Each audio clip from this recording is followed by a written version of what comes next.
Good evening and welcome to the School District of the City of Dearborn. Today is our regular scheduled meeting. It's December 2nd, 2024. This is our last meeting of the year. It is 7:02. I'll call the meeting to order. Roll call, please. Trustee D'Ambrosio? Here. Trustee McDonald? Here. Trustee Mosip? Here. Trustee Petlicoff? Here. Trustee Thorpe? Here. Trustee Watts? Here. President Barry? Here.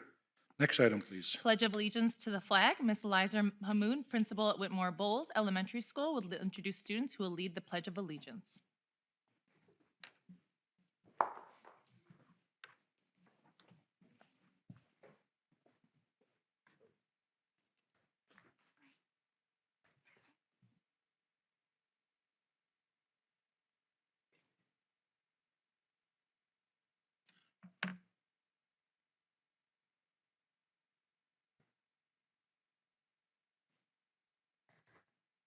Good evening.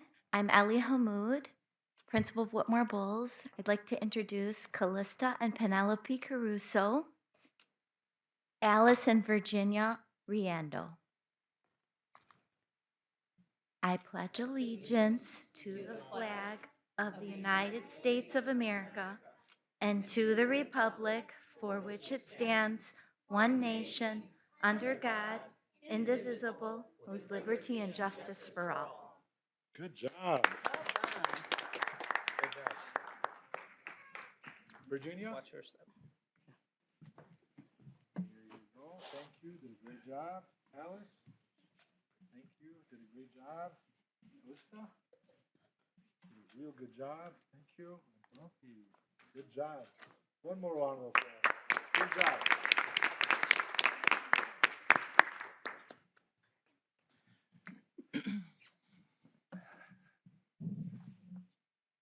Thank you.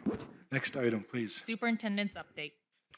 Good evening, everyone. We're going to start with our normal retirements that we have for the month. Want to congratulate and thank the following individuals: Deborah Sinerziak, over 18 years of service; Namet Dekrub, 22 years; Diane First, 9 years; Tanya Jabra, over 29 years; Halal Ramal, over 27 years; Timothy Smedley, over 24 years; and Irvin Warren, 11 years of service. Thank you and congratulations to our retirees.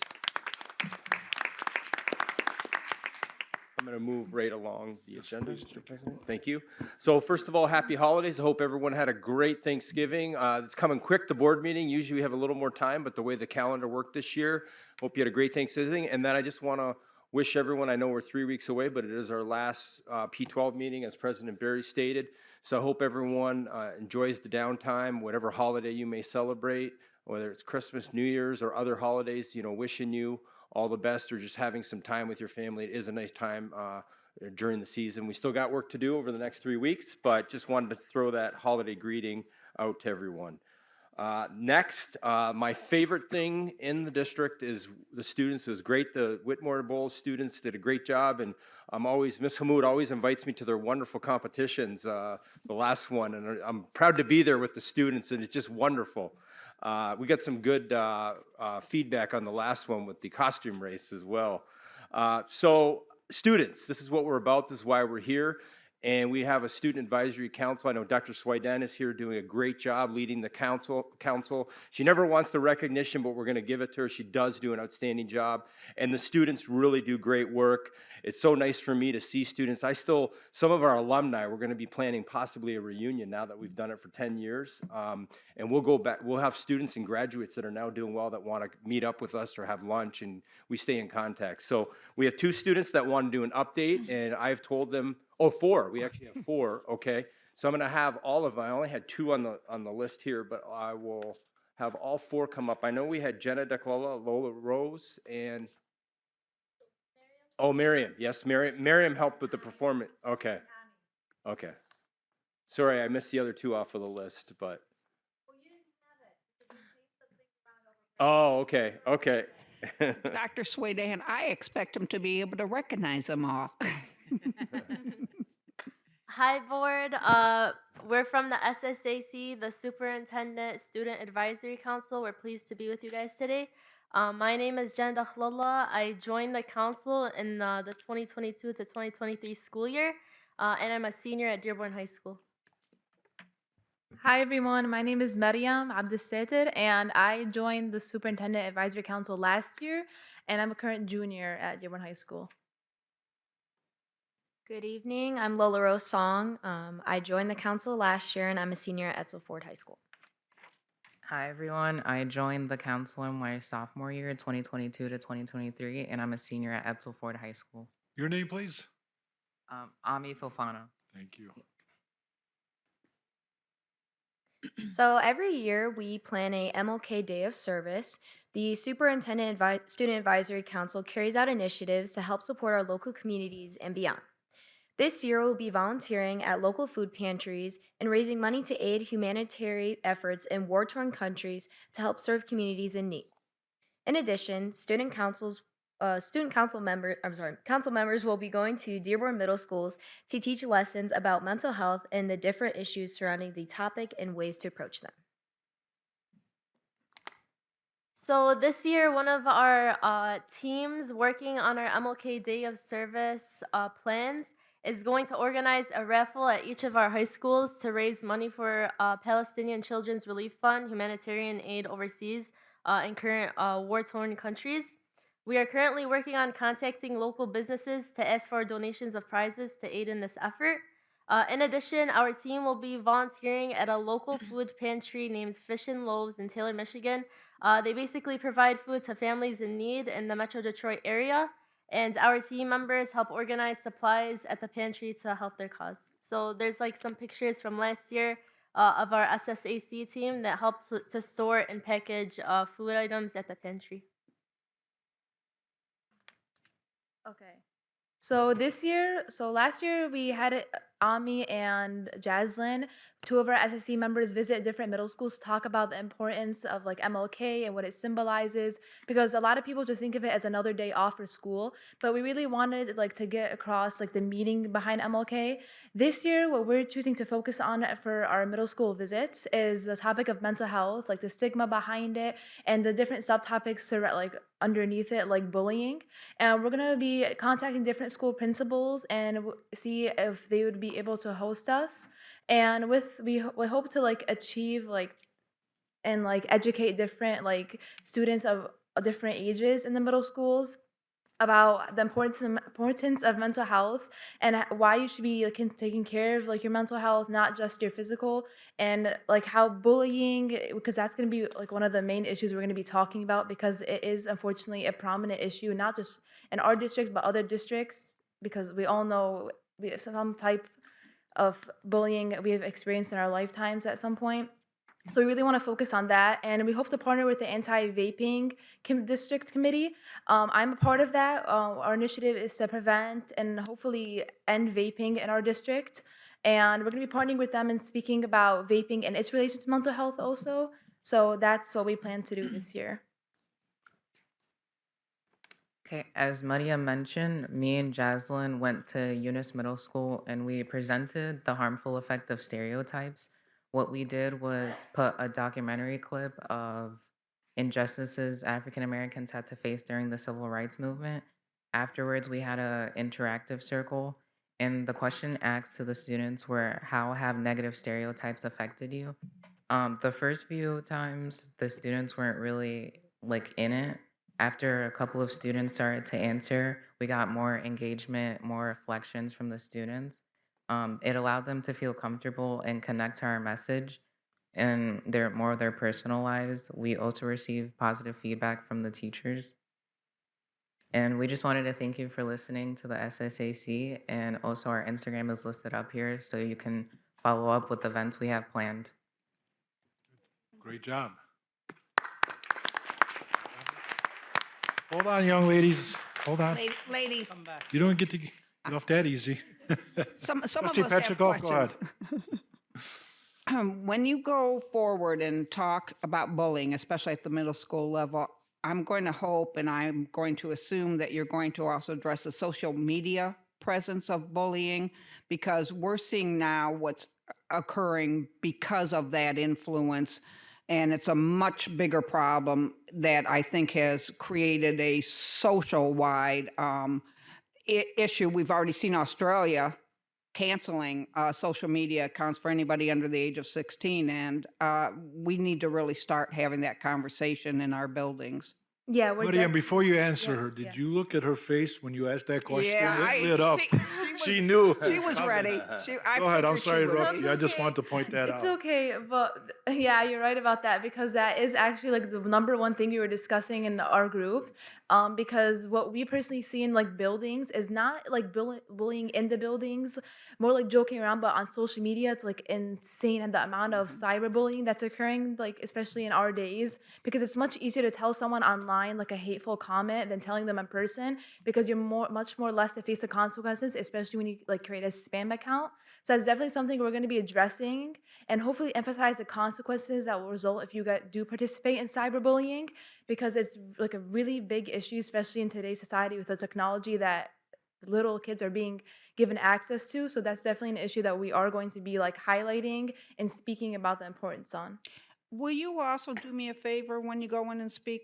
I want to hear how the middle schoolers, if that's where you're going to focus Yeah. right now, about restorative circles versus other. Would they prefer to see some other efforts besides or in conjunction with restorative circles that would make them feel more comfortable in handling bullying situations, and whether they have any other suggestions they would like to bring to us? 100%. We're going to be including interactive games also. And hopefully these interactive games, it'll like encourage them to speak more about ways that they could like speak up about how like their personal experiences with bullying, whether it be cyberbullying or like face to face. And we're also going to highlight how there's like different ways. You don't have to like go to a teacher and tell them this person is bullying me. And because I feel like a lot of people think that it'll always be traced back to them, but we're definitely going to highlight the different ways they can do that. And if they see that none of the options fit them and what they personally believe that they need to like communicate with like an adult, then we're definitely going to include like maybe like Try to sticky notes. encourage them. Yeah, Yes. Oh, definitely. great. Yep. Thank you so Of much. You course. girls are doing wonderful you. work. Trustee Mosib? Thank you, President Barry. You act as ambassadors to the superintendent for other students. So I asked this question last time of your peers. How do you seek out feedback from other students? How do you make yourself accessible at your individual school? Yeah, so as SSAC members, we know that we take on the responsibility of assessing what's happening in our schools. We're really like the eyes on the ground for Dr. Maleko, so we know the responsibility and honor that comes with that as well. We have, for various initiatives in years past, we have creative surveys to send out and gauge the student opinion of various topics such as vaping. That have been tuned towards getting as much data as possible. So we do surveys.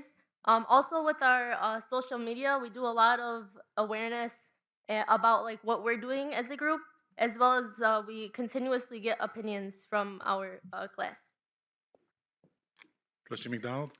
Yes, I just have to say I'm very pleased with the work that you're doing. You all are doing such wonderful and working with the other students in the district. One of the things that I was curious about is you talked about you're going to middle schools and you're going to talk about bullying and that kind of thing. Is there a component of, you said that students will tell their stories of bullying. Is there a component of empathy and how to understand how someone else is feeling for the person that may be the bully? You know, try to get engaged and understand how someone is feeling and what they can do to. Yeah, so we were thinking also like we don't want this to be a one-sided story. Like just like, we don't want to give them just like the mindset of the person that's being bullied, like the victim, if you want to call them that.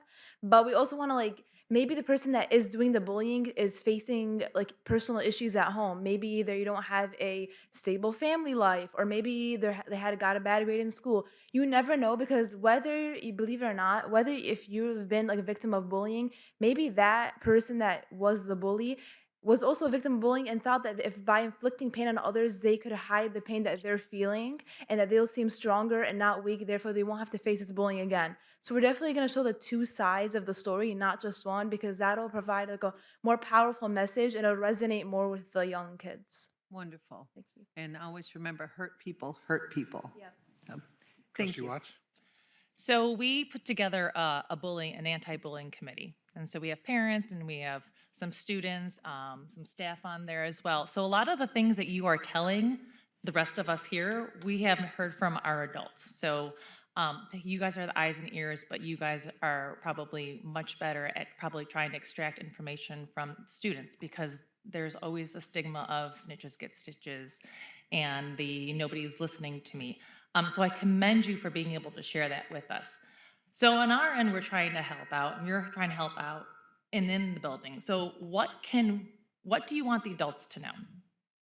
Okay. So for adults, unfortunately, it is what you were saying. I feel like kids, like if I was getting bullied, because when I was younger, I did unfortunately face that. But the way that I took it is I wouldn't like talk to, and not even my parents, because the problem with kids is that if they feel so like vulnerable, they feel like parents will give them like, go talk to a teacher right away. Like, but they don't understand that if you tell a teacher, you might get like the consequences, like from the actual bully. They'll find out eventually. By talking to a kid, like I've helped numerous kids, alhamdulillah, like I've gotten to talk to them face to face. And I've talked to them like, listen, like if you, because they've gotten bullied and I've seen it in front of me. I'm like, listen, you see this guy, if he's bothering you, you can come to me and I will help you and I will address you. Maybe if they have a kid speaking for them, that'll make them feel better because I don't want to, I'm not going to mention any names, but there was this girl and she was getting bullied constantly. It's been happening for years. And I saw it one day, like in person. I'm like, listen, you need to go talk to somebody. And it doesn't have to be like you're like the principal. It doesn't have to be the assistant principal. Like it be a social worker, a school social worker. Our school social worker, Ms. Rumler, is great. We have a lot of other school social workers in districts that are amazing. And then she's like, no, I'm scared. I'm like, okay, I will go to the social worker. I will talk on your behalf. I won't mention any names, and I will get the advice that you are looking for from her because I don't want to give you any advice that may not work out for you. I went to the social worker. I'm like, listen, 1, 2, 3, this is happening with her. And then she automatically knew who I was talking about without me mentioning any names because she's seen it happen. But our school social workers don't want to like go to the kid and be like, listen, I know you're getting bullied 1, 2, 3 because they know that it's like pressuring them. So I like convinced the girl. I'm like, listen, go to her. She knows what's going on already. And I promise you nothing's going to happen to you. She's going to be completely anonymous. You will be taken care of. She went to her and the problem is solved. Everything's great right now. But having that like friend to like lean on, like having that student to like speak on your behalf, even though everyone wants to be like, speak for yourself, like something like that. That's not always how it works because there's some like very introverted individuals that are too afraid to do that. Having someone to rely on, to lean on, to speak on their behalf and help them address their issues can really be like a game changer for them and it'll really help them. So You're giving me great ideas. So it sounds like as a student, like you're an advocate for them. I mean, you're Yeah, their friend, but you're also helping them through the process, knowing that you're listening, but you're also being constructive and saying it's like, some sense of loyalty. Like I won't say anything without your consent. correct. Which you don't, and I don't say this as an offense to anyone, but with an adult, you never know that because they might tell another adult, like, but say, like, don't say There's anything. trust. Exactly. Okay. Yeah, that's Perfect. Thank you. Of course. You four were amazing. Thank you very much. And I would love to see Dr. Maleka maybe invite you to one of our committee meetings. My colleague, Trustee Watts, I serve on it. We have one tomorrow. It's too soon to notice, but maybe we can get them to address the committee, maybe after the holidays. Thank you very much and have a great evening. Next item, please. So I have Miss Kreste, who's going to come and speak about the Smart Stack compliance, our Director of Food Services.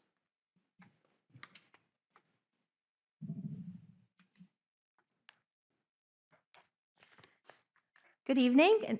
I'm Kreste, Food Service Director for Dearborn Public Schools as of July of 2024, and it's been an amazing experience so far.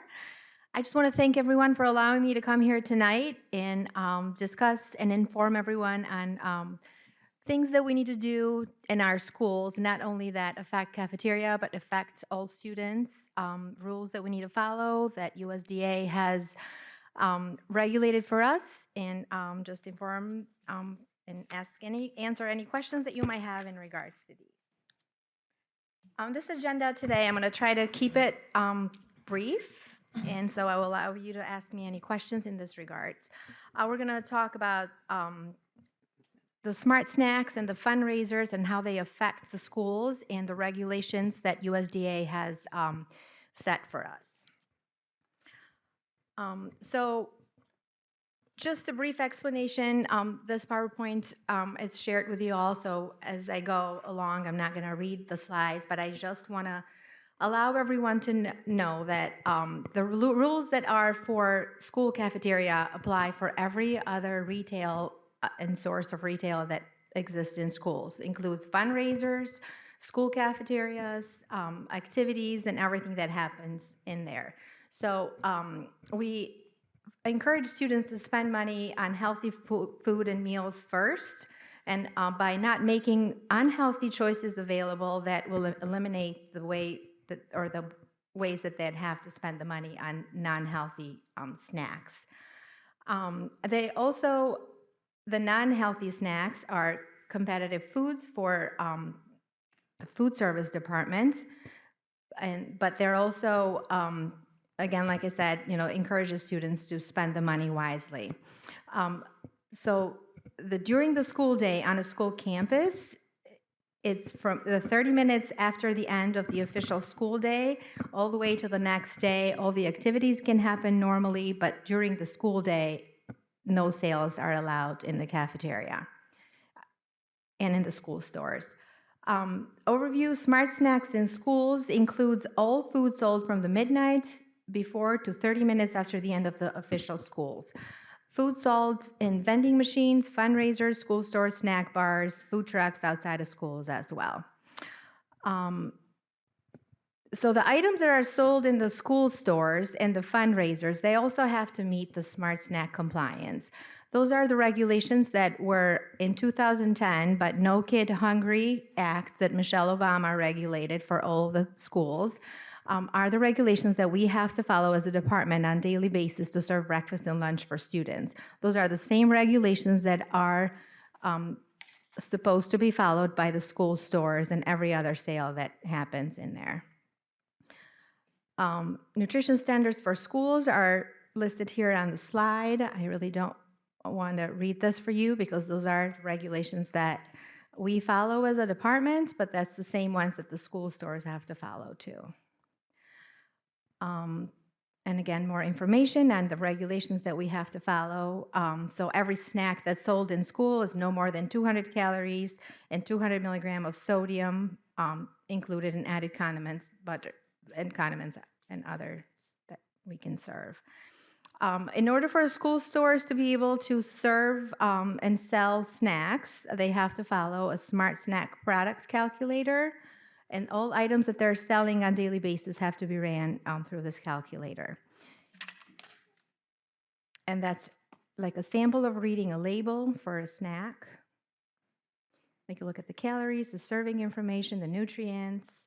You plug those items in the calculator, and that will tell you if it's safe to serve during the day at the school store or as part of a fundraiser during school hours. Just as an example of some snacks that qualify and some snacks that don't qualify, that are plugged in the calculator, are listed over here, just examples of it. Some more examples of non-compliant snacks that we often see in the school stores that are being sold. Sometimes they're in some teachers' rooms or they're sold in the corners, depending on, when you walk into a school and depending what they're running or what's going on with that particular group, athletics group or, student body or different. So in order to know if what you're selling qualifies, again, you have to just kind of look at the label and plug that in a calculator, and you look at the items in their ingredients and make sure that it's compliant or not. The same goes with beverages, pretty much plain water or carbonated water, low-fat milk, fruit juice, 100%. Those are all allowed to be sold and served in the school store and cafeteria and part of the fundraisers during school hours. Some examples of beverages that are allowed and not allowed, pretty much as you see, anything that has no sugar content is allowed. This is a non-compliant vending machine that we're not allowed to have in schools. Another non-compliant vending machines with snacks that we shouldn't have in schools. So now I want to talk about fundraisers, which is a very kind of a hot topic with everything that schools are trying to do. I know that a lot of teachers and different leaders are trying to raise money to do all fun things with the students. So therefore, they do the fundraisers. However, we're limited to 2 non-compliant fundraisers a week for every building. What that means is that any activities that's related to food sales can only happen twice a week and in a school week.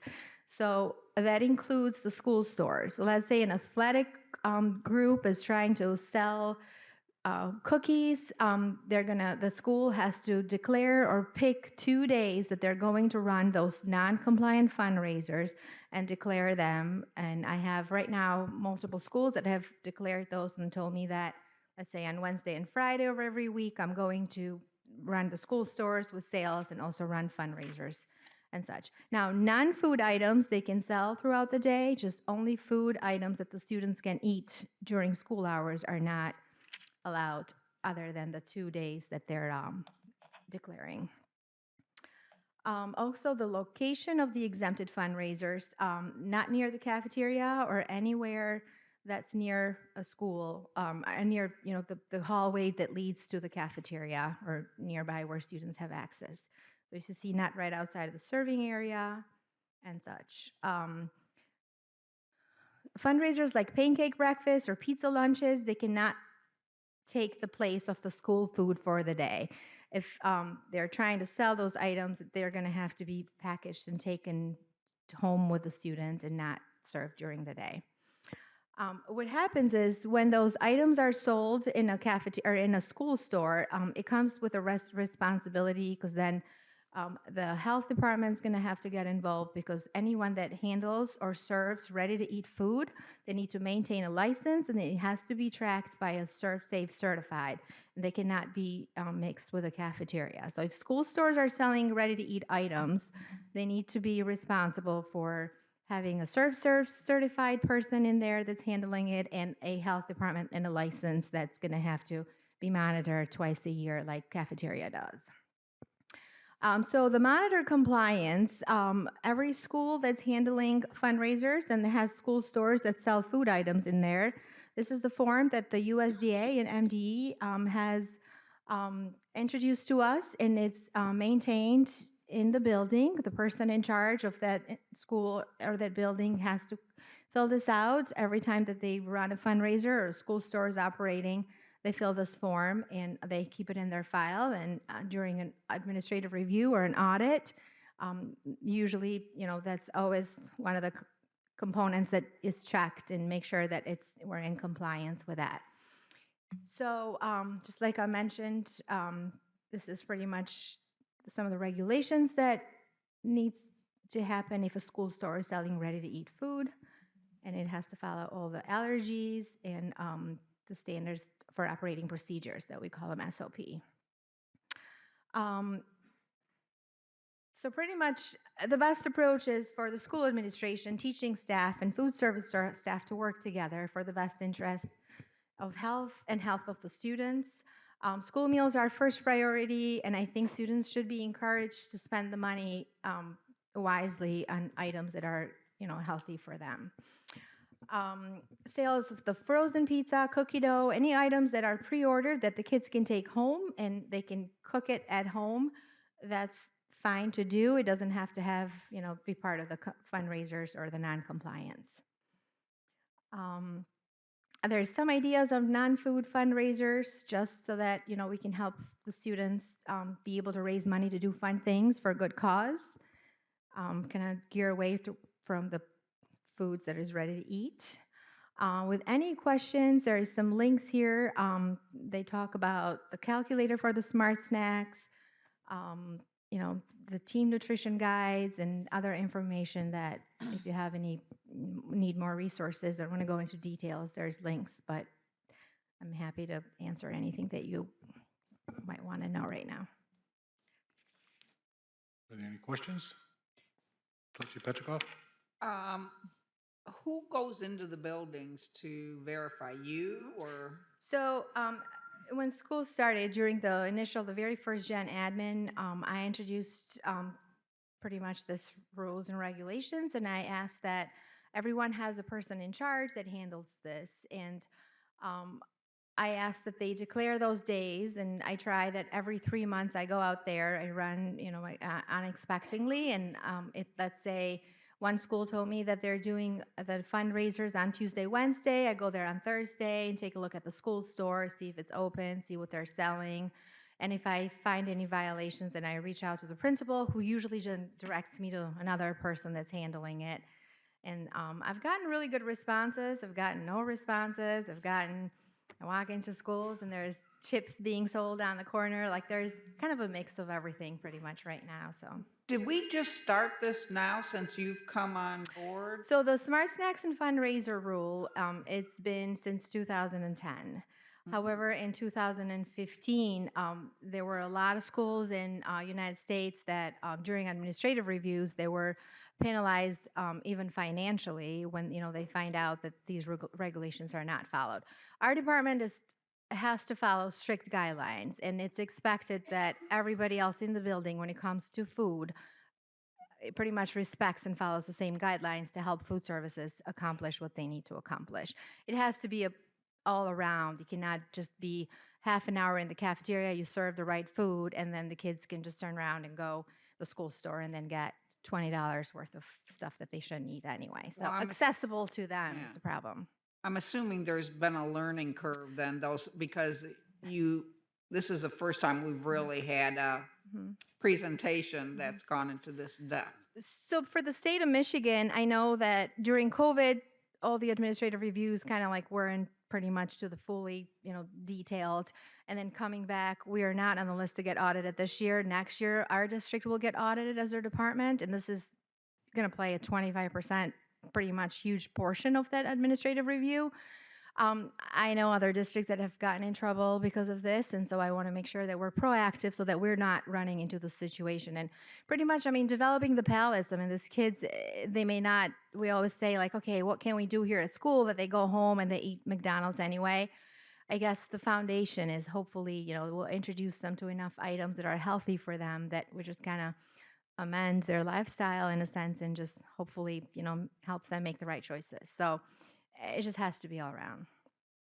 Dr. Malika, were you about to say something? Yeah, I just wanted to say part of the reason we brought it now was because it was coming up at cabinet, and even board members were getting contacted about why you couldn't sell certain things and that. So Correct. we decided it would be a good idea to bring it to the board, That's a why I quick was kind of presentation, because we were wondering. getting Right, lots of questions from parents and other people, including, I think, parents and students. So maybe. I believe this was always the case because We just I weren't inherited some aware, files from yeah. Jeff. I mean, it's always been like trying to reinforce and just have everyone be on the right page with this. But yeah, we've had, Dr. Malika, we've had some questions, and I just figured maybe if I introduce some you know, topics here, maybe this will answer some of the questions. Trustee Moseb? So do you keep a report as far as how many schools are compliant, how many schools are not? So technically, the biggest ones are the middle schools and the high schools. They have a school store. Usually the school store is the biggest culprit, I want to say, because it's so hard to kind of monitor it. Like you're going to have the right intentions to be able to do it. Me visiting them every 3 months is really not going to 100% prohibit from, you know, habits from happening. I do, and again, I'm only doing this because food service is technically, if we get audited and we're not compliant, it's not food service that gets pretty much, I want to use the word dinged, like it's the school. So all the money that they raise, the financial, pretty much, it's on them. So yes, I do keep records, and I've already performed my first visit on most schools. Like I said, compliant, not no. But they're responding, and that's a good thing. The principals are understanding of it, and they come up with all And the this is questions. strictly only on school stores. How about, I know you mentioned off-school fundraisers like athletic games. So no, those are after half an hour after Okay. school ends, so we're not affected by it. Okay. Mhm. And yes, so a lot of vending machines, I mean, they're in teachers' lounges. Those are not affecting as far as students don't have access to them. So Trustee McDonald? What is the consequences for noncompliance? a lot of them are fiscally, like, they decide to just, depending on the size of your district, the student enrollment, how many stores you have. Obviously, if we have all these middle schools and the high schools, it just depends and it varies. Like, I mean, it's pretty confidential. Really don't share this kind of information, but when you go to meetings, you always just kind of have directors kind of are concerned with some of the findings. It's just like any other finding. It just kind of depends on. And I assume too that it would be stepped, like the first instance, second instance, the consequences accumulates or builds? I would just, I mean, Hopefully, we don't find out. right, like we're trying to avoid that pretty much. I mean, I have recorded everything I've done, so that should be sufficient with, like, doing our part. Just let them know that they're doing the right thing. For the most part, we're compliant. I just want to make sure we stay that way. I've gotten some questions on, like serving cakes in the schools or like other things like that, celebrating different events. I mean, every school has the right to have their own handbook, and depending on what's in their handbook, there's other reasons for that. But when they do that, that's part of that one fundraiser for the week. So it just kind of depends on how the principal wants to handle it. Dr. Maleko? Just one other thing, because we're the full CEP district for funding for, the free lunch. So we do not want to jeopardize that. So we appreciate, I know Ms. Kreste's been very aggressive in working and doing a great job being proactive on a lot of areas. So that's why we want to stay out of. We want to keep all the resources. Trustee Thorpe, please. I understand that we want kids to eat healthy. I'm totally supportive of that. I understand we don't want to jeopardize the money that we're getting from the government, state and federal. But I also get really irritated that those that are making the rules and giving us the money make it so restrictive for us to do anything. And I'm really glad that I don't have to grow up in this type of environment, because going to the school store was like a daily thing where we could get some candy to get us through that second half of the day with a little sugar rush. They can do it twice a week. Great, thank you very much for that report. Yep, you're welcome. Thank you again. Anything else? That's all I have, President. Thank you. Any questions for Dr. Maleko? Dr. Maleko, I got something I want to talk about a little bit. There was a game over the weekend that got ugly. I won't spend any more time on that. But there was this discussion of a couple hundred people about the game, and Forts in Dearborn came up. We can't talk about that. It's under investigation.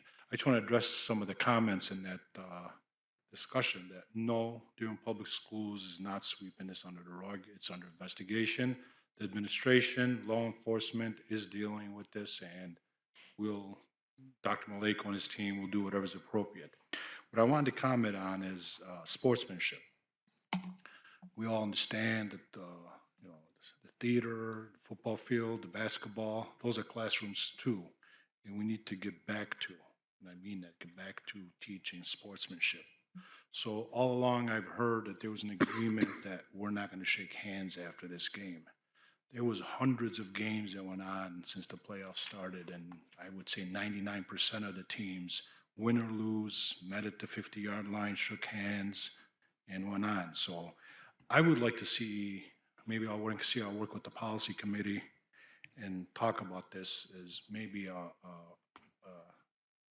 how would I address this? I would say maybe a student-athlete contract with the full understanding that if you don't behave accordingly, according to what sportsmanship means to us in Dearborn Public Schools, there will be consequences.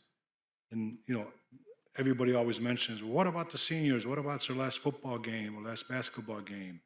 Well, we can always use graduations as a part of the consequences too. So I don't want to ever see something like that happen. And, I don't want to see it anywhere, but especially in Dearborn Public Schools. So we'll talk about that some more. Any comments, questions to Dr. Michael? No, but I want to make sure you clarify what you're talking about happened this weekend was at the college level. I don't, yeah.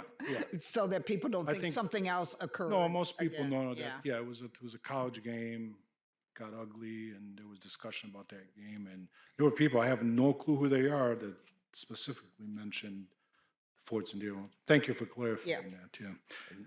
Go ahead. I just add Yes, too, sir. there have been many consequences from that have already, and I know the board's aware, continue. I know Mesa Malibazi's doing a great job with the investigations ongoing. I want to thank Chief Shaheen and the police, but there have been multiple consequences already issued to students and adults, and we're continuing to investigate. So I appreciate you mentioning it, President Barry. Thank you. Sure. And obviously, we don't want to, employees' names, we don't want to put them out there publicly, but we're definitely dealing with it. Nothing's being swept under the rug. Madam Secretary, next item, please. Recognition and acknowledgements, Trustee McDonald and Thorpe, recognition. Okay, so we just had a reception before this to honor Trustee Thorpe and Trustee McDonald. And I just want to, on behalf of the board, I know other people are going to make comments, administration or district. I want to thank them for their outstanding service to the Dearborn Public Schools. First, I'll start with both of them, a couple of things. They're both products of Dearborn Public Schools and their children. Their hearts are in it. They do put students first. And yes, Trustee Thorpe does get in those pictures with the sign. We got one before out at the reception, but we'll continue with some of that, I know. I also just want to mention that I know they both believe heavily in professional development and training through MASB. They've been advocates. They have multiple certification levels. And I know Trustee McDonald, you helped even to bring last year to Fortson the event for Wayne County when the recognition, and I've seen both of you at those recognition, you received recognition. So I'm going to now move to Trustee McDonald, who I know has been on the board for 11 years. She didn't serve in 17 and 18, came back in 18. I've known her for many years. I got to know her when I was principal at the Vol, when she was involved with the bullying prevention, and we went to Lansing. I believe that was under Brian Whiston's time for a conference. She was very, very active in the community, very active on the PTA. She's really been an outstanding leader. Got to know her even further when she became part of the board in 2011. That was when I was HR director. I think that's when you were elected, and that's when I started to work with you in a different role, working for then Superintendent Brian Whiston. She has served twice as president. I was just saying out there in the reception, my rookie year as superintendent in 15, and she was the president, and we worked well together as we were learning our roles and trying to do what's best for the district, working with the rest of the board, and I really appreciated her great support to me during that time. She also served, the pandemic hit in 2020, and we had a tough year for several years, I know, and during 2022, we had difficulties at board meetings, and we had large board meetings, and we had press, we had all sorts of things. She hung in there, we worked together. We did say that we had the record over the weekend of the number of calls that we made, but Jim, Trustee Thorpe, also has a record for the single most in a day, so we were keeping those competitive. And it's just what's needed. The board, when you're a board president, superintendent, or college president, there's a lot of communication. I know President Barry and others who have been president understand how much goes on in those areas. And so she has a wonderful family. I truly appreciate and thank her for her hard work, and I consider her a good friend to me and my family, and thank her for her dedication to many years for Dearborn Public Schools and our students. So, and now to Trustee Thorpe. He's been on the board for 8 years. I first got to know him, I was reminiscing a couple of weeks ago, then Principal Nadia Yeomans, when I was assistant principal in 2002, and Jim was active on the foundation, he came over to meet with us and said, how can we help Salina students by getting more grant fundraising? Nadia said to say hi, and she said Jim was a great, great person helping and providing support. He's very active in the community. I've served with him on Rotary, and him and his wife Carrie and their whole family, active Rotarians. I did enjoy the highlight. We went to the district conference together in Mackinac in 2018, and they really do a great work in Rotary and in the community. Jim, again, Trustee Thorpe, two two president terms when I was superintendent, and during some difficult times, the pandemic, and we had to make some tough decisions. We had the record number of calls, and it was constant. Things were going on, and really it was just to do the betterment for our students and to serve the school and the community. And I just say in 2023, so you're 21, we had the pandemic, 2023, you're board president, and you have to make some tough calls as board president to hold decorum within these meeting rooms. I know other districts, they've even looked to us for training and support for how we do it, which includes Trustee Thorpe and I and other administrators have, and I know other board members have, but presented at state and national conferences, National Superintendent, National School Board, the state conferences as well, and I know a lot of you attend. So Class Act, he's done a great job. The other thing I just want to mention as well, because I know a lot of you, I just remembered for SSAC, Trustee McDonald would always go to the student advisory meetings. That was her thing. But Jim reads to every elementary school every year in March. That's something he's done throughout. And they both give back to students. They're here for the community. Let's give them a big round of applause.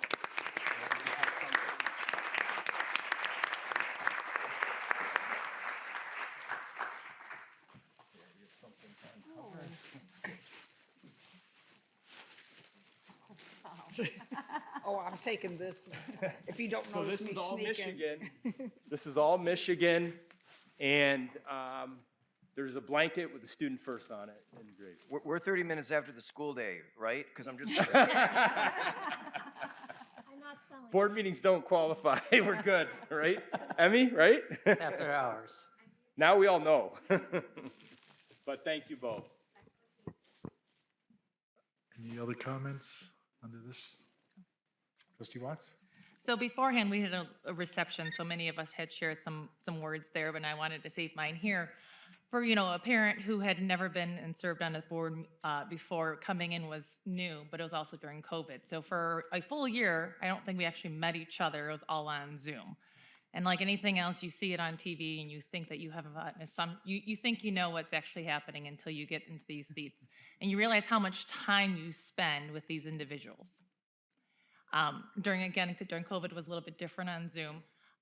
But we started to try to make up for those times with coffee and whatnot. And I do have the sacrifice, and nobody will know, but the sacrifice of spending time here when you're getting texts from your kids, tuck me in, or from your grandkids. So that does take away from your family, but it's always with an understanding that you're doing something that's greater than yourself. So I wanted to thank both you, Roxanne, and Jim, to your families as well, because you have probably sacrificed tucking the children in. You've probably sacrificed missing games. And those are things that your children hopefully will never hold against you. But they hopefully understand that this is the community service that you give back to the district and to the taxpayers. Also coming on to the board, not knowing what that meant. Again, it was a little bit different on COVID and on Zoom, but knowing that coming to a board meeting that we were able to have that sort of steadiness, even though we didn't agree on everything, because I prefer the maize and some prefer the green, but what have you.